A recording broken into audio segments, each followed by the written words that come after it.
Hi everyone, today I'm not going to talk specifically about Toonboom, but about the concept of learning by yourself with guides and tutorials, and the 7 most common mistakes you might make when starting out. Let's start off with a made-up example that may feel familiar in some places if you have ever attempted to learn something by yourself with mitigated results. You suddenly develop an interest for a subject or a tool because you saw people do some amazing work with it. You start thinking about all the great things you could be making if you had knowledge of said subject or tool, and visualize yourself working on some awesome long-term project. So you go, gear up, get yourself the tools you need, legitimately or not, and start looking for some guides or tutorials. You binge watch those guides and tutorials like a Netflix series, filling your brains with all the knowledge and information that you need to realize your perfect long-term project.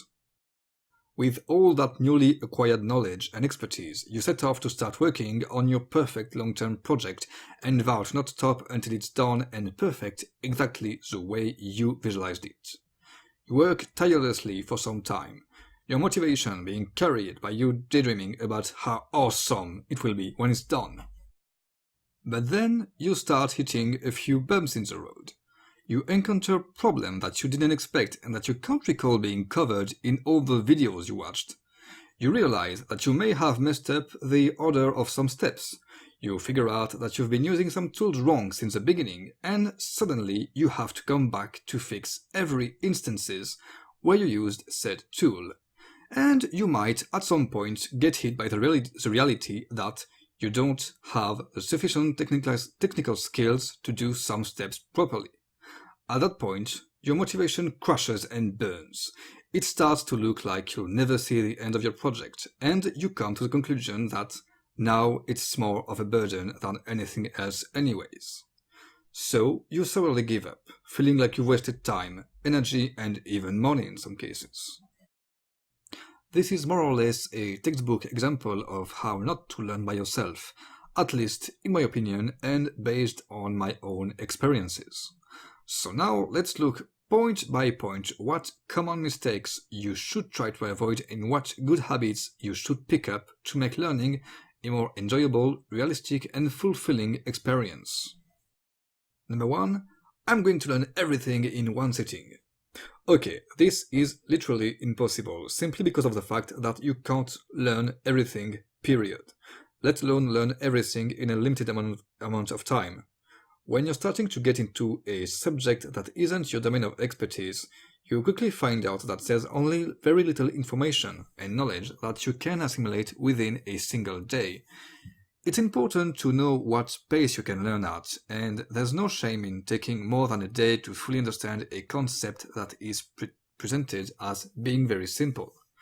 Binge-watching guides and tutorials doesn't work simply because you can't fit that much information in your brains in one sitting, and whether you want it or not, you're going to instantly forget a lot of points that were made during the videos you watched. So instead of aiming to learn everything, aim to learn more than what you knew yesterday, or at least what you knew last week, and try not to forget too much of it along the way. Number 2. I just watched someone show and explain the process, and now I instantly know how to do the same. Okay, let me put it this way. When some of your family or friends introduce you to a new board game or card game that you've never played before, do you prefer to have all the rules explained to you and start playing straight away, or would you rather be introduced to the rules with a couple of crash test rounds per se of the game? The point I'm trying to make is, you don't learn nearly as much watching or listening as you do by experimenting yourself. Watching guides and tutorials is great, but following along, even if it means pausing the video regularly and taking a lot of time to go over one lesson, will always make you progress much more efficiently than just passively watching, or even worse, watching while doing something else. Number 3. I'll work 12 hours a day on this straight away, so I'll pick it up in no time. While it comes from a positive and ambitious place, this is a terrible mindset to get into. Starting out in a new field, you get mentally exhausted extremely quickly when working on it. My piece of advice on this might sound counterproductive, but I think it's the best way to avoid burnout. In the beginning, work on your new skills for 1 or 2 hours a day at best. You will see for yourself that because you're learning the interface or the environment, getting anything done, even something small or seemingly easy, turns out to be a hassle. After a while, you'll find your footing, be more comfortable with the environment you're working in, and be able to practice it longer during the day. But until then, don't exhaust yourself and just work regularly, at a slow pace. Number 4. Okay, I've learned the basics, time to work on my long-term perfect dream project. Again, a common mistake that comes from a good place at first, but when you start out, setting the bar too high straight away will most of the time just lead you to frustration, and you'll end up with a project that will never see the light of day. Like you would with pacing, it's better to start slow, so give yourself tiny projects at first. Things that you assume you could finalize within a week or even within a couple of days. You'll quickly find out that you learn a lot even by doing something that seems almost too easy for you. You'll also realize that because you put less pressure on yourself for a practice project, it's less stressful and mistakes are less of a hassle, especially if you're making them on a small scale. Your goal in the beginning should be to finish something, anything. Doing so will give you a taste of what every step of a bigger project feels like, and a better understanding of what to expect later. And besides that, just finishing something that you set yourself to, no matter how small it is, tends to be extremely gratifying. The idea that you gave yourself an assignment and took it all the way to the end can be a fantastic confidence boost, and it makes you want to try something else but a tiny bit more ambitious. In my experience, this is one of the best ways to improve efficiently over time and not burn out or get bored of the subject. 5. I'm not showing any of my work to anyone until it's perfect. Good luck with that, because you might never find what you make perfect. In my opinion, it's extremely important to show your work to others so that you can have feedback on what you do and avoid tunnel vision. Any kind of advice or critique, whether it comes from people completely outside of the field that don't realize how much work even a tiny project can represent, or seasoned veterans who haven't been a beginner in years, can help you take a step back on your work and see things you wouldn't have noticed if they weren't brought to your attention. In my experience, it's best to try to get critiques from people with a skill level close to yours, if you can find them. You do need, however, to learn how to take constructive criticism.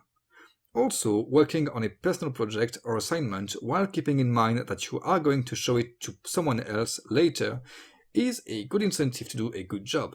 For some reason, our work tends to be a bit more sloppy when we're just doing things for ourselves. Go figure. Number 6. Hey, this guide has everything I need. Nope, that's never the case. No guide, no tutorial, no educational video is some kind of end-all be-all of any domain. And if it is, then it's probably paraphrasing the official documentation, which, believe me, doesn't help. What you have to understand is that when giving yourself an assignment or a project to work on, it's extremely likely that you encounter issues that weren't covered in the guides you've watched before, which is perfectly normal. When finding yourself in this situation, that's when you have to look for solutions, fixes, or workarounds. And this is a crucial part of learning something yourself, because that's where you are seeking specific help or documentation for your project and the way you want to work. You assimilate information that you are looking for in order to accomplish a task instead of being told what tools to use and how to use them. You are working your way out of the safe zone of the guides and tutorials you may have followed so far. This, in my opinion, is when learning by yourself becomes the most interesting, because you are forging your own path for your own projects and needs, and that's when you become your own teacher. And who better to teach you than yourself? This is also the part where you'll start to encounter a bit more failure than usual. But keep in mind that's all part of learning. Speaking of which, number 7. I failed once or twice, so I guess I should just quit while I'm ahead. Failing some project or some parts of assignment is going to be part of the learning process, whether you like it or not. There's no way around it. You're going to mess up a few steps here and there, but understand that it's not the end of the world. You have to accept failures, and most importantly, you have to look at what caused them. Was it because you tried to go too fast and skipped a step? Did you misuse a tool or misinterpreted a fundamental concept? There can be an infinite number of reasons for which you may have failed at something.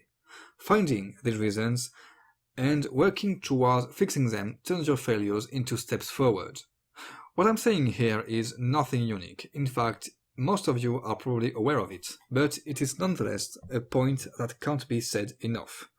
You only truly fail when you stop trying. Okay, I think I've talked enough about the general learning thing.